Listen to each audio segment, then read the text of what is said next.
Hi, welcome to This Life Stories. I'm your host, Tony White. This week's episode, I'm going to go into detail about my deficiencies, the problems I have with my body post surgery. I have invited back Andy. He's going to ask the questions, and I'm also looking at getting some other people with ependymoma on. I'm not sure if I'm going to have one of the kids on or their parents, but that is in the works. This podcast isn't going to be solely about ependymoma. I think that's obvious by the other episodes, but I will take guests where I can get them. We are having trouble getting guests. So if you want to be a guest on this show, please contact us. Reach out, whether you're an afflicted person or a caregiver. Right now, well, first, please hit like and subscribe. That really helps us get these videos out there for people to see that need to see them. So let me turn it over to Andy, and we'll go through this. Yeah. Happy to be here again. Thanks for inviting me back. And I'm also happy to be in the interviews chair. So I Yeah. know you had mentioned that there are some things that you wanted to kind of talk about with essentially with your deficiencies, how they're affecting your essentially your day-to-day life. So I guess to just kind of kick off and dive in, um, you know, you mentioned difficulty with your hands on some previous episodes, and there's probably a lot we take for granted with just having full access to our hands all the time.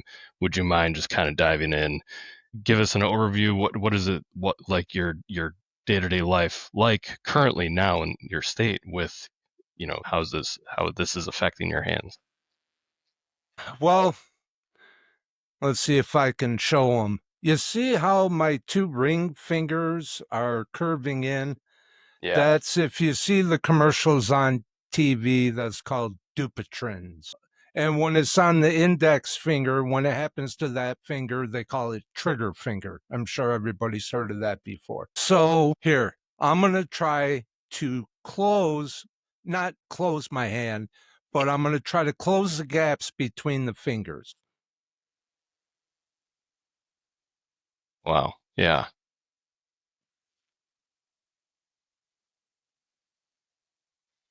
I I can get, the two to touch, but I can't get the middle ones to touch.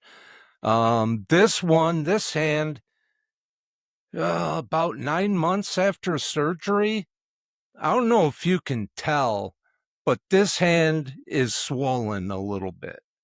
And Oh, my okay. hands and my palms and fingers are all red Yeah. because of the neuropathy. Um, Okay.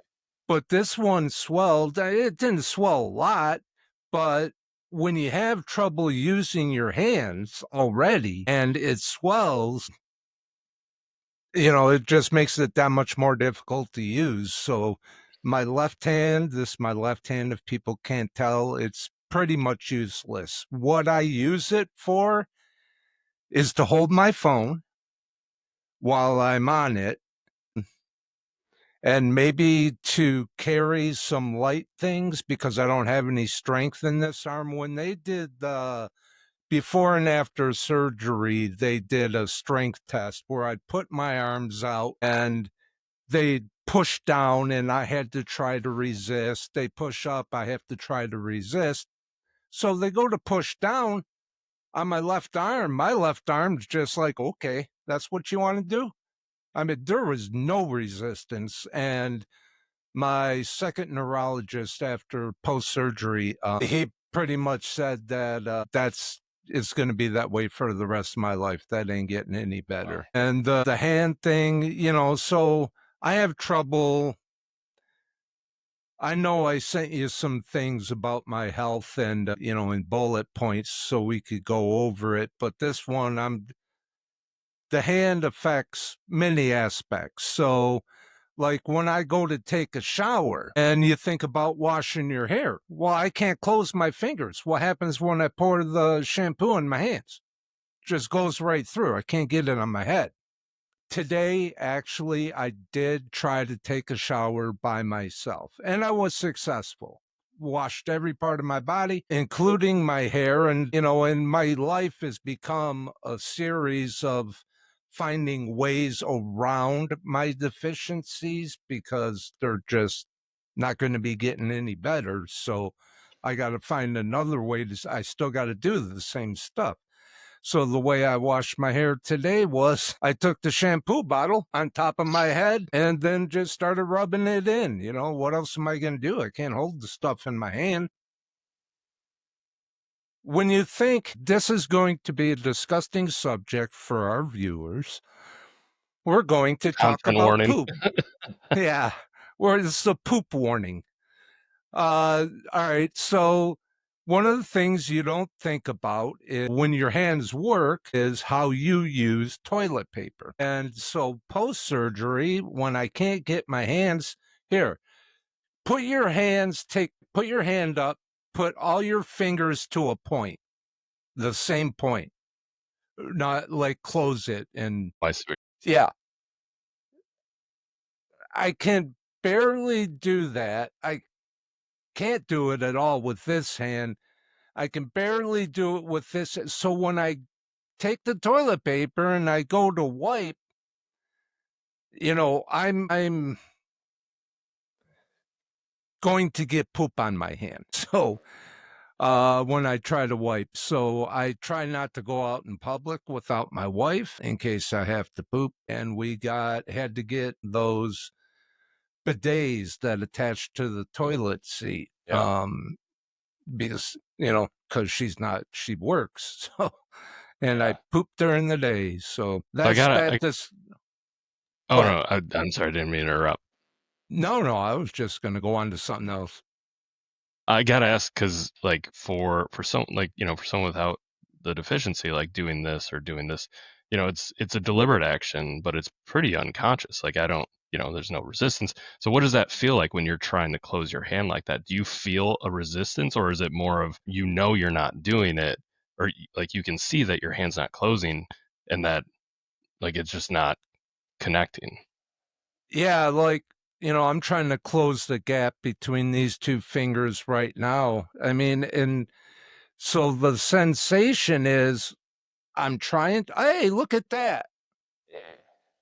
So you work on it enough. So the other thing, so this is a problem for me holding things like this. So when you think about eating sandwiches, Oh I yeah. have such a difficult time eating sandwiches now, especially picking them up because I can't feel my fingers. So I'm always reaching to the other side of it and trying to lift from that side and then trying to pick it and stuff, depending on, try to stick to peanut butter and jelly because most time that stays between the That's bread, not going anywhere, right? yeah, I can't have a deli sandwich. That stuff be just pouring out of the bread. So, I have difficulty going to restaurants, finding things to order because I can use a fork and a spoon like a caveman. Okay. I can grab it like this but there's no more delicate. And that's the thing. That's the thing I think in my interview and Erica's interview, we both forgot to mention it.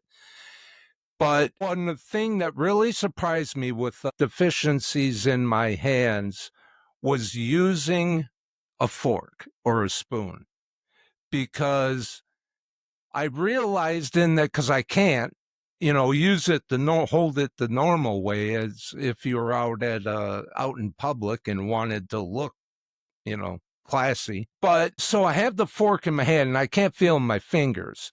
And this is the first time I'm trying to use a fork after surgery. And I got the fork in my hand and I can't feel it in my hand, but I see it. And I'm like, where do my fingers go? I don't remember. I was taught when I was a kid, but ever since then, it's been feel. Yeah. I did not realize that until that morning. And same thing with a pencil or a pen. Yeah. Yeah. If you can't feel it, it's really hard to hold it and make it do what you want. And especially my hands, they shake now. Mhm. Um, so, trying to do something that requires a steady hand, like using a mouse on a computer, extremely difficult, takes me forever. I mean, the only reason I'm able to do this podcast and edit these videos is because half of the editing is done by AI. So, my hands don't need to work only enough to press, do your thing, Mr. AI. And the rest can be edited by text. So it'll take me 2 minutes just to click in an area I want in order to manipulate the text and edit the video. So, I Yeah, mean, that this podcast really reinforces the fact that there's no way I could do a computer job ever again. yeah.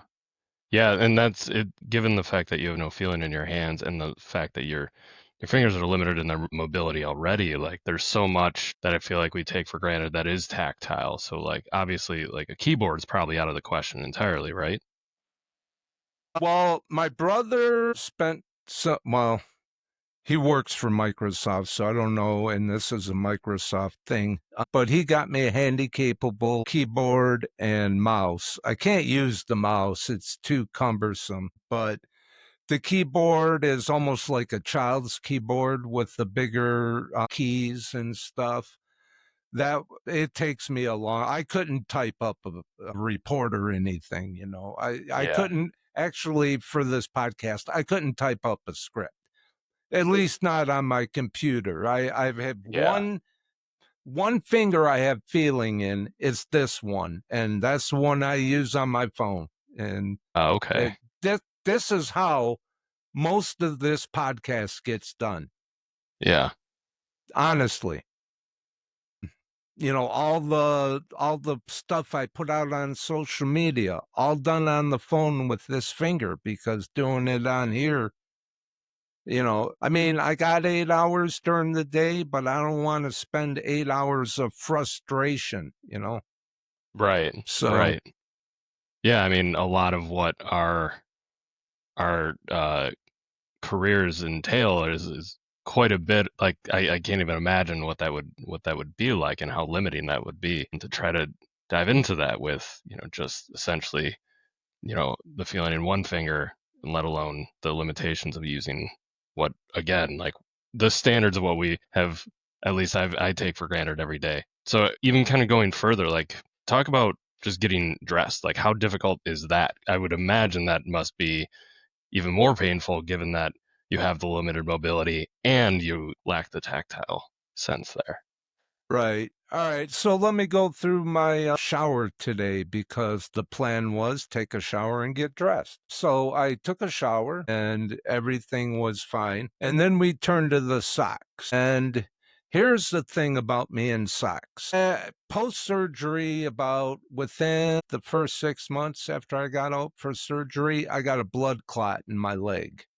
Um, and they put me on blood thinners. Now, I have cirrhosis of the liver because of NASH. The way I found out I have cirrhosis of the liver is I almost died. There is a main vein that goes through the liver and up through the esophagus. That popped, and I was Wow. bleeding internally. I was throwing up blood. Um, and that's how I almost died. When that happens to somebody, it's a 60% mortality rate. Um, so thankfully I was in the 40%.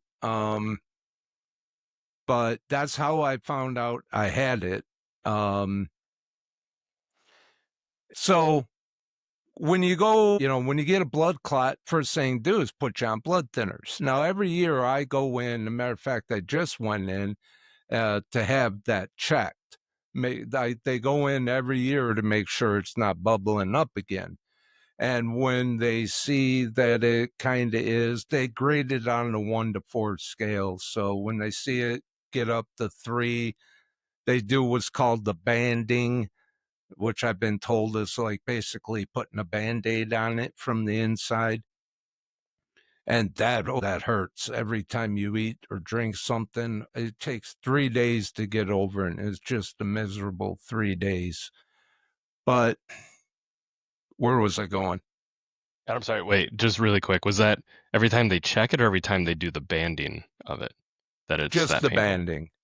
Oh, okay. They did the banding about a month ago, and they're going in next week to check it again.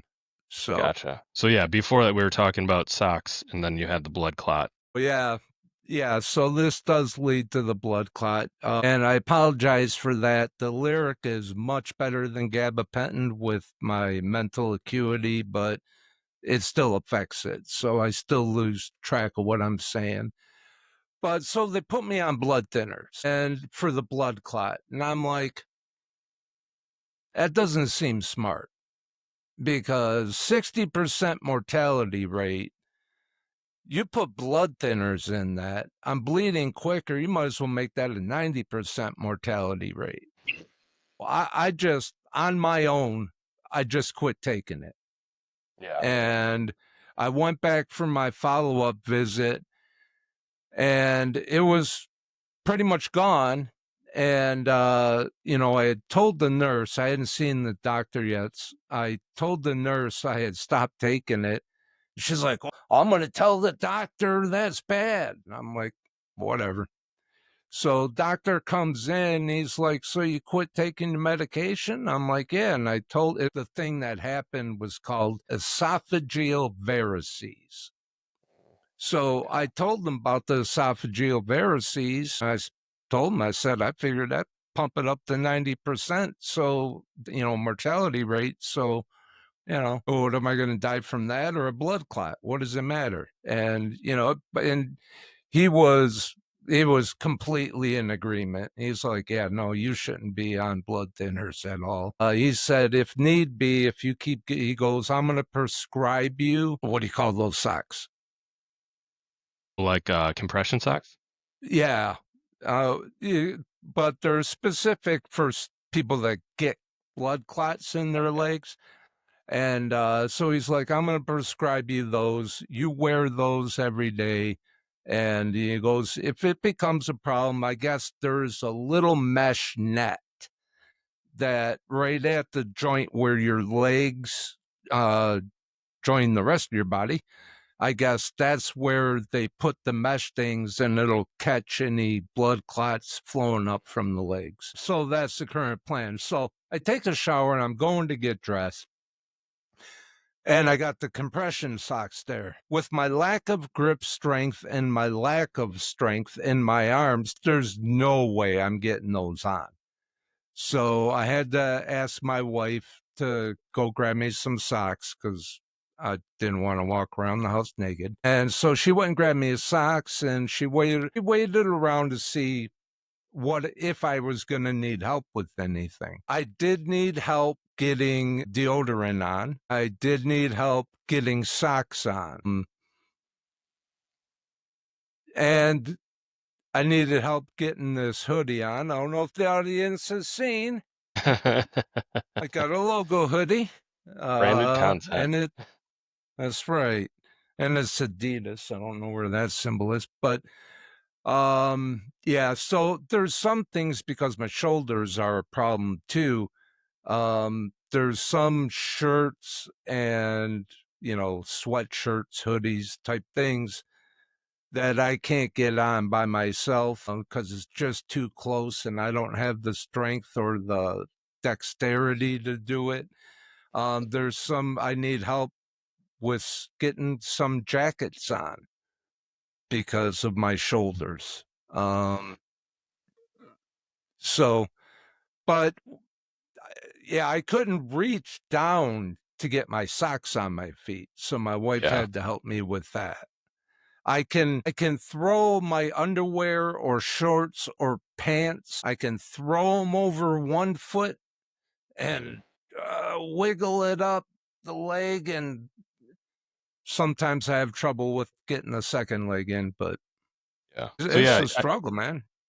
yeah. And you mentioned your shoulder zone. I want to get to that in a second, but I want to go back. You mentioned the blood clot, so I want to ask you about your legs. Have your deficiencies affected your legs at all? You mentioned the blood clot. What is it like just trying to get around, just sitting up, sitting back down, that kind of thing? Can you kind of walk us through has Yeah. happened with your legs? All right. So I want to get this thing out first because both of us forgot it, my wife and myself, and in our previous interviews, and it's a big thing in my life. So when I get up out of a chair, and the thing is that I can't tell if I know for sure there's certain types of chairs it will always happen in. And those are like those folding chairs that, people take out to sit on the lawn for a concert, Mhm. you know, one of those, it always happens with those. Sometimes it'll happen when I'm sitting in the USV. It will always happen when I'm sitting in a car and I get out. And I asked my new neurologist about it, and he said they call it a short circuit. So basically, what happens is I stand up and my left leg starts just shaking violently. I mean, I have to stop walking or I'm going to fall down. Sometimes I don't. Sometimes I just try to power through it, but then my legs shaking and my whole body's shaking as I'm walking. If I go and stretch, do just try to touch my toes, kind of stretch for 30 seconds, it'll go away. Um, and I don't know if that has anything to do with the fact that when I got done with surgery, the surgeon told me that when they were working on it, they had this machine that clipped onto my spinal cord above and below the surgical area. And supposedly that machine tells them, they pluck a string and they're like, oh, that goes to this part of the body. That goes to this part of the body. So we did, and it measures, 0 to 100% what kind of electricity's flowing through it. So, before surgery, it told me if that drops, that's bad. So, but that's why they have it. So he told me when they were working on it that the left thigh dropped to 40 on a 0 to 100 scale.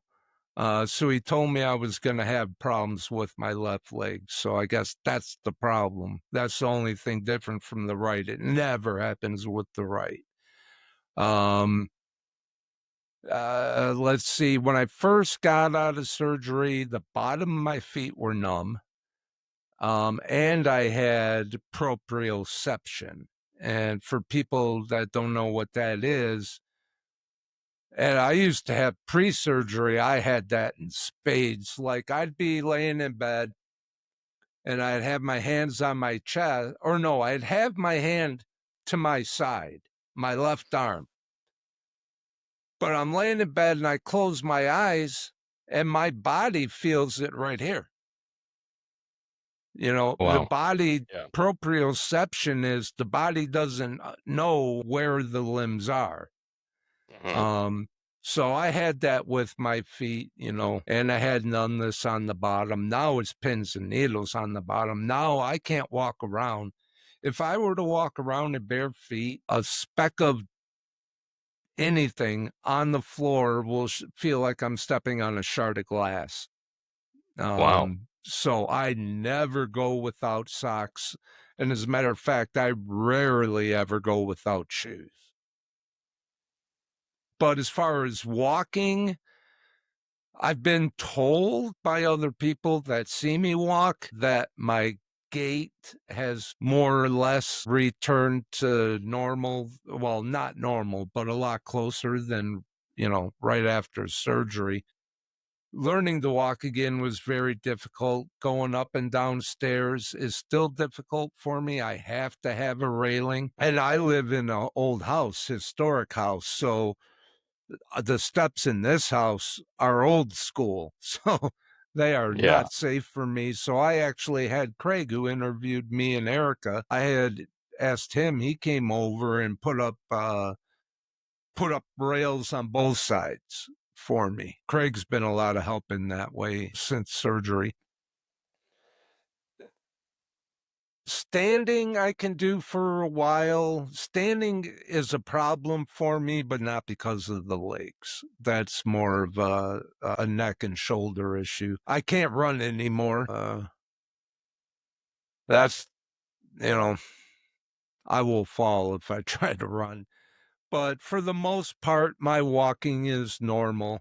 Um, Yeah. that's one of the saving graces of this. I got just enough of the right things working that, I'm not going to go insane. So Yeah. the legs aren't that big of a deal, but they Mhm. do give me problems. And now you've mentioned shoulders quite a bit, and I'm curious how this has affected your shoulders, your back, your neck, like that whole structure. Is it just a matter of not being comfortable? I mean, you mentioned that there's an issue with it with walking. I imagine it's probably a little bit more than just being uncomfortable at times, like not being able to be into like a neutral setting. So, say more about that. Yeah, so the neck and shoulders. The thing that I don't know what kind of sleeper you are, but I was always a side sleeper my whole life. Yeah, But same. ever since then, I can't do anything but lay on my back. I've Yeah, been able to sleep on my side once, and that's because my blood sugar plummet crashed. And when you're diabetic and your blood sugar crashes real hard, you load up on sugar. And even though you're loaded up on sugar, you sleep for 4 friggin' hours. Um, your body is just wasted. So that was the only time. Well, no, there's two times. There was that time and when I had a really bad flu that I think my body just didn't care and I was able to lay on my side. And I felt so much better after sleeping on my side. But when I try to do it now, my shoulders, forget laying on my left side. That shoulder's just torn up. And I think that's why I got this. Let me go off on a tangent real quick. So after surgery, nothing mentioned pre-surgery. Post-surgery, they go, oh, we put one of those halos on your head. And I'm like, oh, really? And this thing still ain't gone away. The other four yeah. pins, the hair grew back over. This one, apparently the hair is just gonna relocate to the nose and ears. Um, so where was I? You're talking about you unable to sleep on your left side at all. Like that is Oh completely out of the. yeah. And I can kind of on my right. Well, I can lay on it. I can't fall asleep because it feels so uncomfortable now. I'm numb, elbow to fingertips pretty much, and chest to feet, let's say. I mean, it's a patchwork quilt in my body, pins and needles over here, can't feel anything over here. Down here, it's, pins and needles. Pins and needles suck when you have to dry your body off, by the way. That towel feels like you're drying off with sandpaper. Wow. Yeah. Uh, Yeah. um, but yeah, so they told me that they had to use the halo and they had a problem getting me in position on my left shoulder side. So I think during surgery, whatever position they had me in fucked me up. Because I just can't lay on that side anymore. I can lay on my right, but again, it's uncomfortable because, so many parts of my body are numb that I kind of can't tell in the dark how my body's laying. So I end up laying on my side, but my legs stacked on each other instead of, split apart in a Yeah. comfortable position. And, when I do, because I can only lay in my right side. So when I do kick my left leg over to try to get in that comfortable position, then I feel like I'm falling off the bed. Hmm. So the shoulders, they affect getting dressed, the lack of motion of the shoulders affects being able to get my arms in and pull and stuff like that. The shoulders are the reason I don't drive. In order to feel comfortable driving, I would need to strengthen those quite a bit more. I can drive right now, but only for a short distance before my shoulders start getting tired. Eh, and the lack of motion in the shoulders. I mean, here, I'll try to put my arms straight up. Well, Yeah. Yeah. you can tell the left one, the right one, that's fine. Left one, I can't even get it straight up this high. My elbow's bent and I can't Yeah. get it all the way up. Um, so the lack of motion in shoulders affects a lot of things. It's not quite painful, I would say, but certainly got the pain of frustration. Yeah, for sure. And now you did mention that your body feels like essentially as a patchwork, and you feel those pins and needles in different parts of your body. Is that like always? Is that constant? Well, I mean, I don't notice it constantly. Um, like the Drying pins off with and a towel, needles. you'll feel it. Oh, Yeah. yeah. Oh, yeah. And just putting clothes on after the shower, pulling the underwear and the shorts up over the shins, that was something else. And pins and needles on my feet, just getting it into those things was kind of painful. And I kind of decided in that moment that from now on, I'm putting socks on first Yeah. before I start sticking my foot in things. Yeah. Um, Something you also alluded to earlier, and it was something that we briefly texted about. And I'm very curious what your experience was with the hospital staff. You mentioned that there may have been some difficulties there. Yeah. So I was in two different places, the place I had my surgery and the place I had my rehab, two different health systems. The place I had my surgery, I had Nurse Ratchet for a 12-hour shift. Fired her after that. Told him I never Yeah. wanted her in my room again, and I never wanted her to be a part of any medical decisions for me moving forward. I mean, she purposely left me in pain for several hours. Couldn't believe it. And, then they kept me too long. And my wife mentioned this. They kept me several days longer than they should have because I couldn't get a poop out. And then I get to inpatient rehab and I told them why it took so long for me to get there. And they're like, well, we teach you how to poop again. That's what we do here. It's one of the things. And I'm like, yeah, well, that other place sucks, so that doesn't Yeah. surprise me. But when I was in the second place, all the physical therapists and occupational therapists were absolutely awesome. Doctors and nurses sucked ass. I had a doctor that met me for 15 minutes. And after 15 minutes, my A1C before surgery, I think it was below 7. It wasn't optimal, but it was good enough for surgery. And so this guy, this general doctor at the inpatient rehab is talk to me for 15 minutes.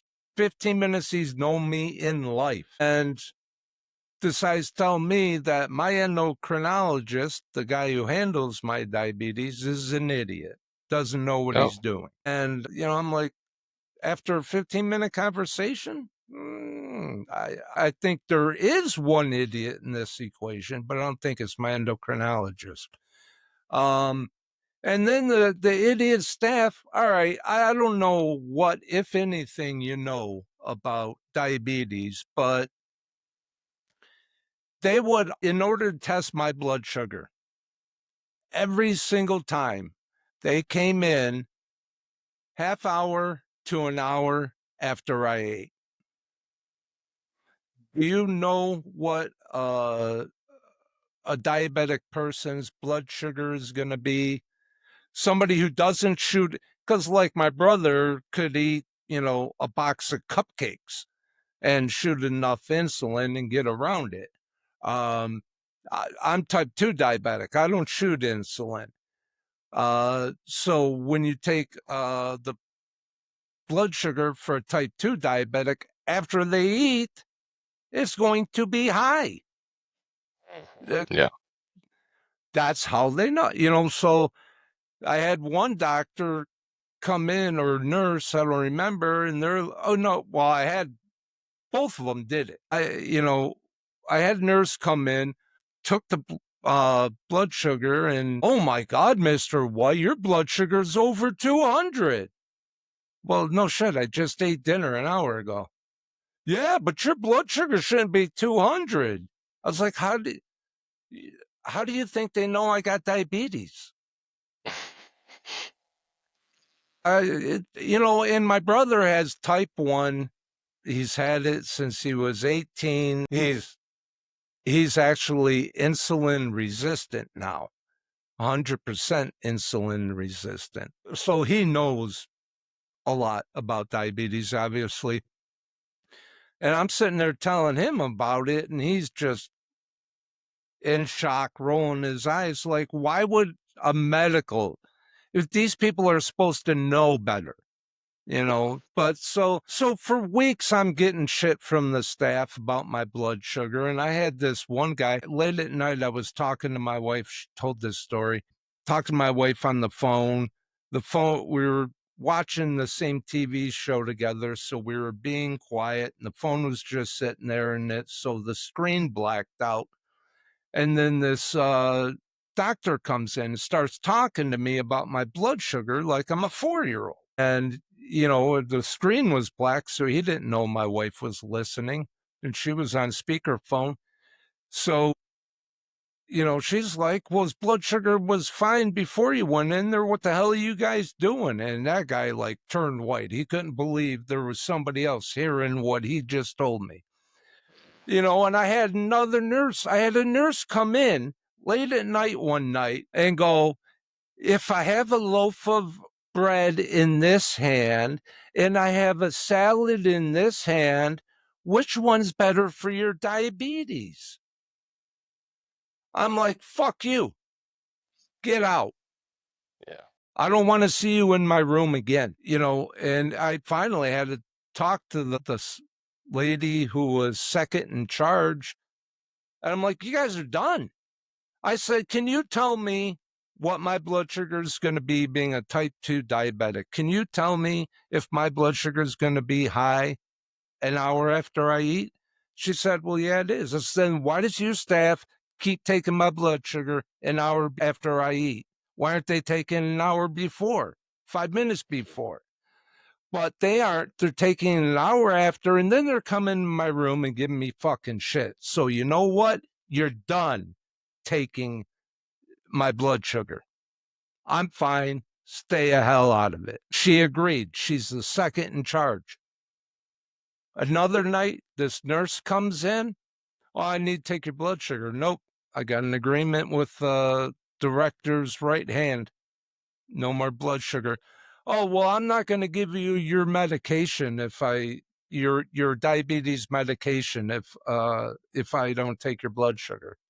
She threatened to withhold medication, Wow. which I got to imagine is illegal. Right. Right.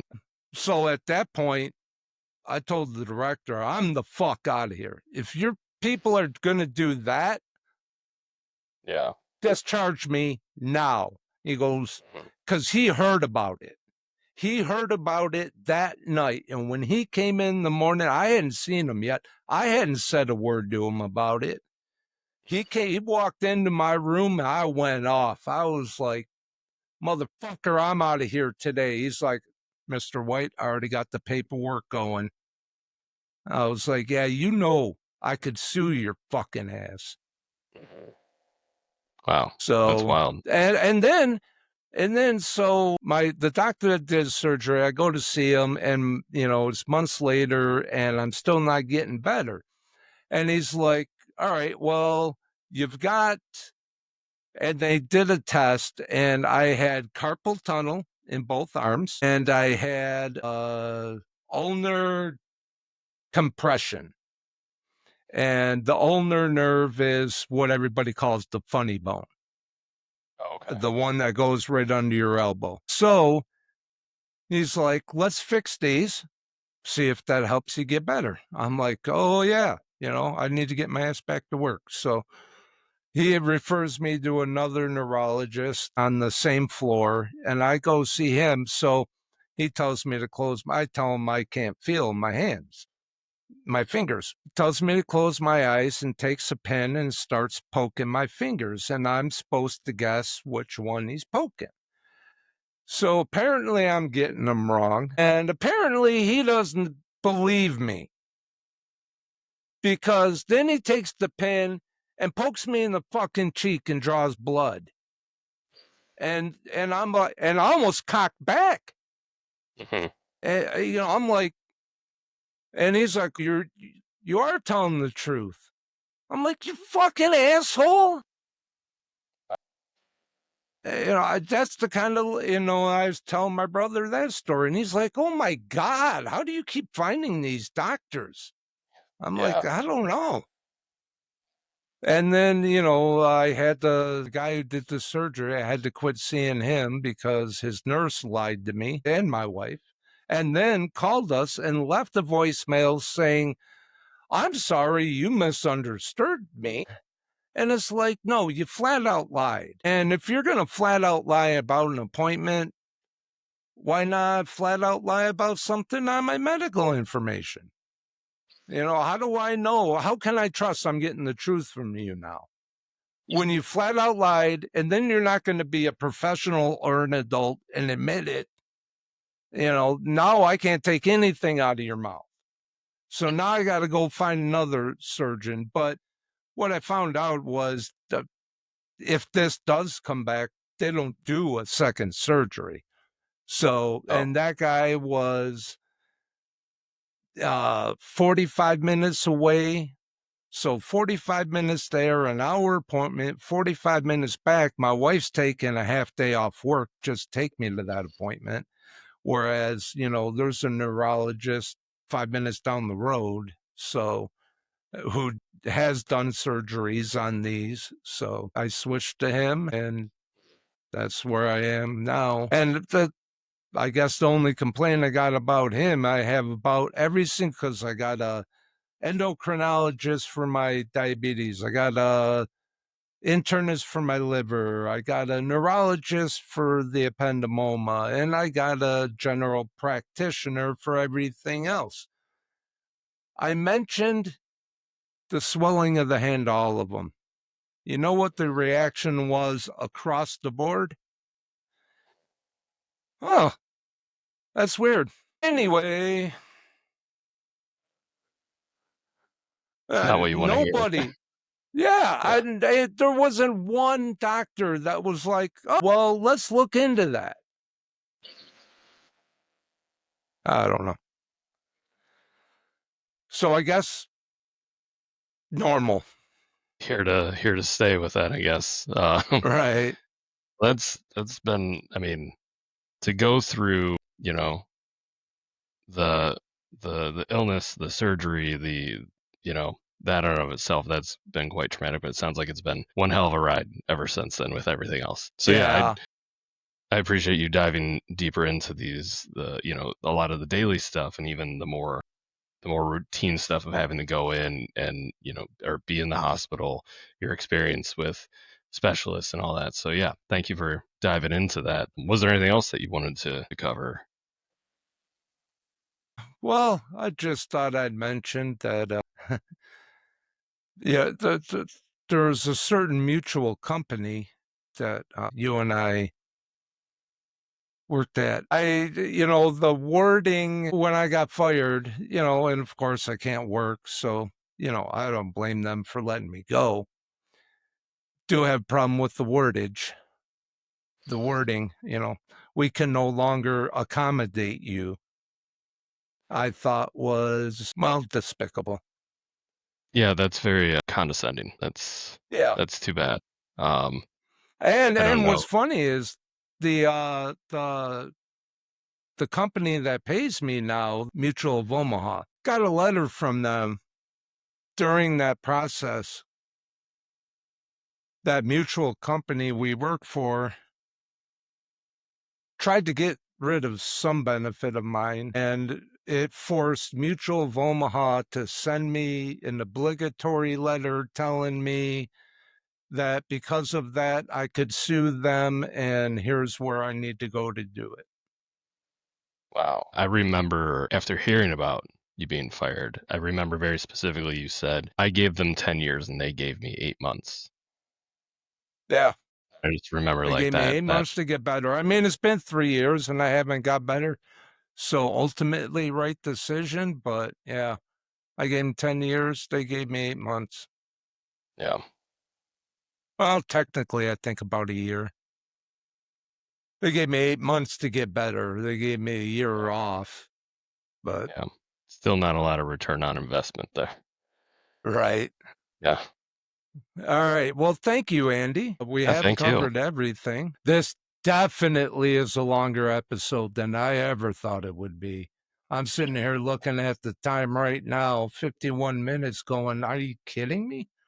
But that's all the information. So I have interviews coming up with other people. You don't have to see me getting interviewed again, hopefully ever. And I put a post out on our social media. We are swinging for the fences. I'm not going to say what we're doing, but we're swinging for the fences. Andy encouraged me to do so. I'm taking his advice. And if it does come to fruition, you guys will notice right away. So stick around, tune into the next episode, and thank you for your time in this one. Stay safe, stay healthy.